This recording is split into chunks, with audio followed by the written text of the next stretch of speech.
Peer পদ্ধতিতে নির্বাচন হলে এই অপরাজনীতি অটোমেটিক্যালি মুছে যাবে, এই অপরাজনীতির কবর রচিত। আমরা মনে করি যে নির্বাচনের আগে বিচার এবং সংস্কারের একটা দৃশ্যমান অগ্রগতি দরকার। পরিস্থিতি অনুযায়ী তার কর্মকৌশল এবং রণকৌশল ঠিক করতে হয়।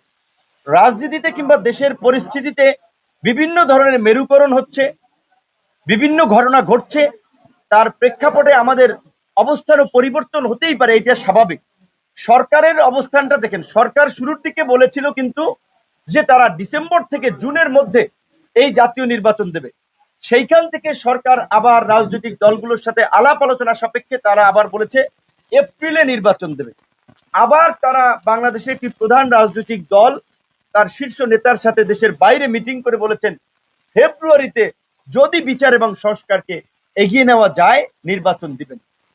এমনকি বিভিন্ন রাজনৈতিক দলও নির্বাচন নিয়ে তাদের সম্ভাব্য দিন তারিখের একাধিক সময় নিয়ে কথা বলেছে।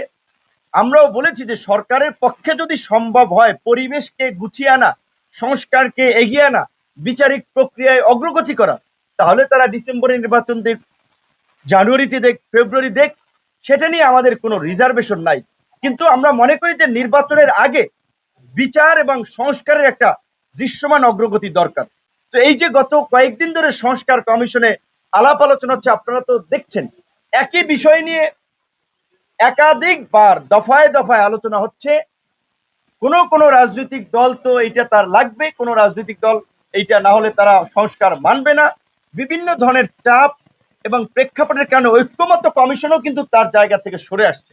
আপনারা দেখেছেন যে ক্ষমতার ভারসাম্য আনয়নের জন্য যে আপনার এনসিসি বা ন্যাশনাল কনস্টিটিউশনাল কাউন্সিল বা জাতীয় সাংবিধানিক পরিষদ একটা ভালো ধারণা ছিল, একটি বড় রাজনৈতিক দল সহ কয়েকটি দল একমত না থাকায় সরকারের ঐক্যমত্য কমিশনও কিন্তু সেই জায়গাতে সরে এসেছে। কাজেই রাজনৈতিক পরিস্থিতিতে আমাদেরও পজিশন চেঞ্জ করাটা কিংবা সরে আসাটা এইটা একটা স্বাভাবিক। তবে আমরা মনে করি যে বাংলাদেশের গণতান্ত্রিক অগ্রযাত্রায় আগামীর ভবিষ্যৎ নির্ধারণের ক্ষেত্রে একটা অবাধ সুষ্ঠু নিরপেক্ষ নির্বাচন জন্য সরকারের যে সময়টা লাগে সেই সময়টা সরকারের নেওয়া দরকার। এবং আরেকটি, বাংলাদেশের শাসনতান্ত্রিক ব্যবস্থায় পরিবর্তনের জন্য যে বিষয়টি নিয়ে আলোচনা হচ্ছে, আমরা মনে করি এটি অত্যন্ত প্রাসঙ্গিক এবং বাংলাদেশের প্রেক্ষাপটে একটি যুগোপযোগী আপনার ধারণা, সেটি হচ্ছে সংখ্যানুপাতিক হারে নির্বাচন বা পিআর পদ্ধতিতে।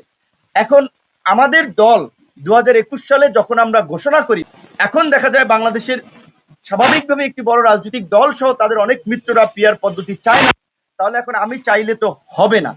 তারপরেও আমরা বলবো যে জাতির বৃহত্তর স্বার্থে এবং জাতীয় ঐক্যমতের স্বার্থে আমাদেরকে একটা জায়গায় আসতে হবে। সেখানে যদি সামগ্রিক পর্যালোচনায় পিআর পদ্ধতি সকলের কাছে গ্রহণযোগ্য হয় সব ক্ষেত্রে, তাহলে আমি সরকারকে আহ্বান করব, জাতীয় ঐক্যমত কমিশনকে আহ্বান করব এই পদ্ধতির বাস্তবায়ন করতে। আর যদি পুরো প্রক্রিয়ায় সংখ্যানুপাতিক নির্বাচন কিংবা পিআর পদ্ধতির প্রয়োগ সম্ভব না হলেও যেই আলোচনাটি হচ্ছে, অন্তত একটা জায়গা আমাদেরকে যেতে হবে। সেটি হচ্ছে যে অনেক দল বলছে যে সংসদ দ্বিকক্ষ বিশিষ্ট সংসদের অন্তত উচ্চকক্ষে পিয়ার। তো এখন ওই যে ধরেন আমরা 100 ভাগ চাইলাম, 100 ভাগ না পাইলাম, 80 ভাগ, 70 ভাগ, 50 ভাগ পাইলেও তো আমরা মনে করবো যে এই গণ অভ্যুত্থানের অংশীজন হিসেবে এই গণ অভ্যুত্থানের প্রেক্ষাপট তৈরিতে আমাদের যে ভূমিকা তার প্রতি সরকার এবং ঐক্যমত্য কমিশন সম্মান দেখেছে। সেই জায়গা থেকে আমাদের একটা সমর্থন থাকবে। পাশাপাশি বাকি দলগুলোরও কিন্তু মতামত এবং অবস্থান থাকতে হবে যে তারা কি পুরোটা পিয়ার চাচ্ছে নাকি শুধু উচ্চকক্ষে পিয়ার। সেইটা আসলে রাজনৈতিক ঐক্যমতের ভিত্তিতেই ফাইনালি সিদ্ধান্তটা নিতে হবে। তবে ওই যে বাংলাদেশে যে আধিপত্য বিস্তার, দখলবাজি, চান্দাবাজি, পেশি শক্তির যে রাজনীতি, এলাকা নিয়ন্ত্রণের যে রাজনীতি, পিয়ার পদ্ধতিতে নির্বাচন হলে এই অপরাজনীতি অটোমেটিক্যালি মুছে যাবে, এই অপরাজনীতির কবর রচিত হবে।